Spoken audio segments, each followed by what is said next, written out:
उठ जाओ, जहां की चादर उड़ा दो, नई सुबह नई मंजिलें दिखला दो। दुनिया का रंग अब सबको बताना है, चलो सफर पे निकलते हैं, खुद को पाना है। नमस्कार दोस्तों, एक और नई वीडियो में आपका स्वागत है।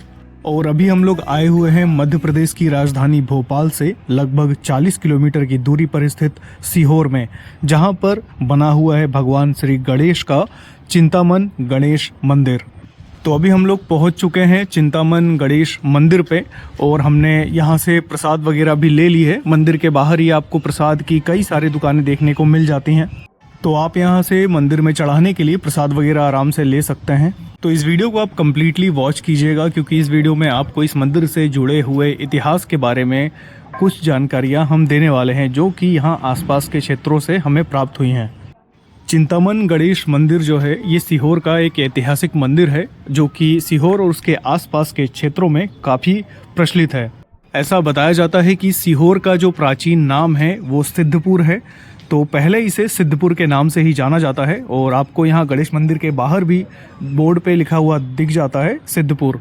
तो चिंतामन गणेश मंदिर जो है ये सीहोर के उत्तर पश्चिम में स्थित है। यहाँ पर एक पुरानी शुगर मिल है, उसके पास में ही ये मंदिर स्थापित है। तो अगर आप यहाँ सीहोर में आते हैं तो किसी से भी पूछ सकते हैं, वो आपको इजीली मंदिर का पता बता देगा। या फिर आप गूगल मैप में भी इस मंदिर का लोकेशन डाल सकते हैं, जो आपको सीधे इस मंदिर तक पहुँचा देगी। आप इस गणेश मंदिर तक बाय रोड आसानी से आ सकते हैं। आप भोपाल से अगर यहाँ तक आना चाहते हैं तो आपको लगभग 40 किलोमीटर का डिस्टेंस कवर करना होगा। और यहाँ पर जो नज़दीकी रेलवे स्टेशन है वो सीहोर रेलवे स्टेशन है, तो आप वहाँ से भी प्राइवेट या शेयरिंग ऑटो करके यहाँ तक बहुत इजीली आ सकते हैं। तो हम लोग मंदिर प्रांगण में आ चुके हैं और हमारे साथ साथ आप भी कीजिए भगवान श्री गणेश के दर्शन। ये चिंतामन गणेश जी हैं, जो कि सभी भक्तों की चिंताओं को हर लेते हैं। इस गणेश मंदिर की स्थापना हजारों वर्ष पुरानी मानी जाती है। ऐसा बताया जाता है कि जब उज्जैन के महाराज विक्रमादित्य जी का शासन था, उस समय पर उन्हीं के द्वारा इस मंदिर में भगवान गणेश की प्रतिमा को यहाँ पर स्थापित किया गया। भगवान गणेश के प्रतिमा के उत्पन्न होने के पीछे भी एक किंवदंती है, जिसके अनुसार महाराज विक्रमादित्य को भगवान गणेश ने सपने में दर्शन देकर उनसे ये कहा कि वो अपने राज्य के उत्तर पश्चिम की ओर जाए और उन्हें वहाँ पर भगवान गणेश स्वयं एक कमल के पुष्प के रूप में प्राप्त होंगे। जैसे ही वो उन्हें कमल पुष्प के रूप में प्राप्त हों, वो उन्हें लेकर वहाँ से अपने राज्य को लौट जाएं और उनकी स्थापना करें। इस स्वप्न के बाद महाराज विक्रमादित्य ने भी ऐसा ही किया। वे अपने राज्य से इसी दिशा की ओर आए और इस दिशा में उन्हें एक कमल का पुष्प प्राप्त हुआ। ऐसा बताया जाता है कि कमल का पुष्प लेके महाराज विक्रमादित्य जब वहां से चले तो उनको एक आकाशवाणी सुनाई दी। उस आकाशवाणी में बताया गया कि अगर आप रात्रि के पहले पहले जहां भी इस कमल पुष्प को ले जाना चाहे ले जा सकते हैं और इसकी स्थापना कर सकते हैं। सुबह होते ही आप जिस भी स्थान पे होंगे, ये कमल पुष्प अपने आप भगवान गणेश की प्रतिमा में परिवर्तित हो जाएगा और वहीं स्थापित हो जाएगा। जिसके बाद महाराज विक्रमादित्य कमल पुष्प को लेकर अपने साथ चल दिए। रास्ते में उनका पहिया इसी स्थान पर, जहां भगवान गणेश की प्रतिमा आज स्थापित है, इस स्थान पर आकर जमीन में धंस गया। जब तक महाराज विक्रमादित्य उस पहिए को जमीन से निकालते, उस समय तक सवेरा हो चुका था। जैसे ही सूर्य उदय हुआ, भगवान गणेश की जो प्रतिमा थी, मतलब कि जो पुष्प था, वो प्रतिमा के रूप में बदल गया और यहीं पर स्थापित हो गया। भगवान गणेश की ये वही प्रतिमा है जो कि एक कमल के पुष्प से इस तरह से प्रतिमा में परिवर्तित हो गई, जिसके दर्शन आप और हम इस समय कर रहे हैं।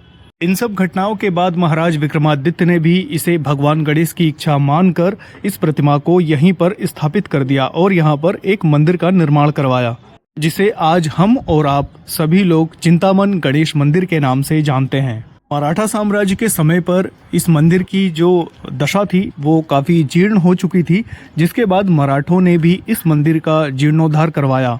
मराठा साम्राज्य ने अपने समय पर इस स्थान पर एक बावड़ी भी बनवाई, जिसे पेशवाओं की बावड़ी के नाम से जाना जाता है।